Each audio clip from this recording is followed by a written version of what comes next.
like when you're on the outside looking in, thinking about it, yeah, it can be a little stressful. But once you get in the moment, then I think you tend to kind of just push everything out and just focus on what you have to do at the end of the day. So we got I guess like two different 40 times. One that was like electronic, and the other one that was sort of the since it's hand timed. I think yours was a lot lower on the hand time. Did they tell you which one really matters, or like do you know exactly? I know where you stand just from watching the combine and talking to my trainer. Usually the hand times for the scouts, that's the main thing that matters. Laser is obviously a good thing to have, but as long as the coaches have what they need, then that's fine. So I think I did okay today. Yeah. Talk to any former teammates to kind of get like advice or anything like that as you head into the pro day? Before, I talked to, I was training with a lot of guys in the combine, and then Shelton Johnson, who was out there today, I talked to him a little bit before, but he just told me, relax and take it one drill at a time and just give it your all. So, I mean, that's the way I approached it today. Were you surprised there weren't more Wisconsin guys at the combine when you consider how many hundreds they invite to go there? Yeah, I was a little surprised, but at the end of the day, it's just a blessing for us to be able to come out here and perform for all these scouts. A lot of the same guys that were there were here, so we got our chance to showcase our talents. Does that add to the motivation for you at all? Yeah, it definitely adds to motivation. Just come out here and give it my best shot, and hopefully some of the coaches see that and go from there. Where did you end up training then? To prepare for the pro day, where did you end up training? I was down in Boca Raton, Florida, at XPE Sports Academy with Tony Villani.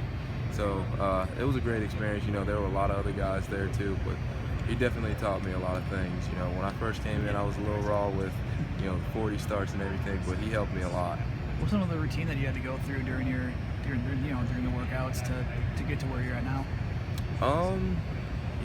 There were a lot of, we had a Kaiser squatting machine, let's see, pushing and pulling sleds, a lot of that, and then running on this machine called a treadmill.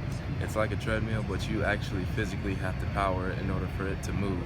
So running on those pretty much every day and just going through different phases of the 40, gear 1, gear 2, gear 3, gear 4, as Tony would call it, but using all those different techniques to get to where we are today.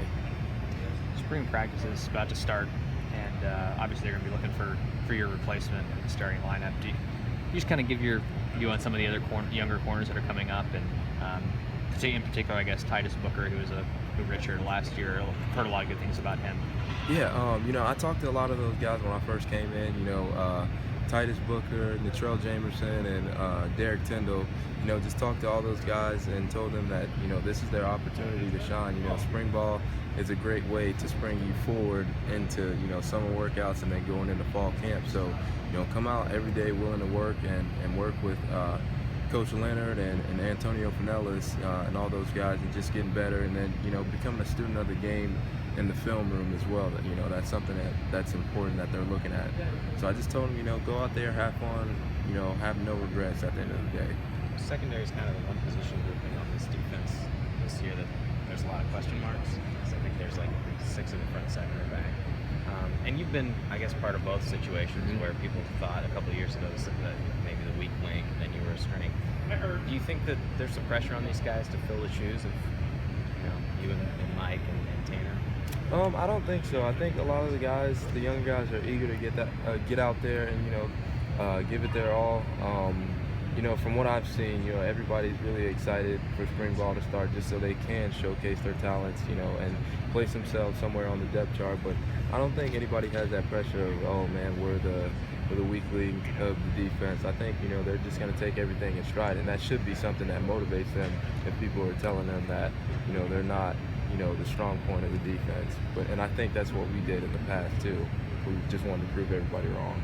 What are your thoughts on Sojourn being the leader now? It just seems like he was the freshman in spring ball, and now he's the last guy left.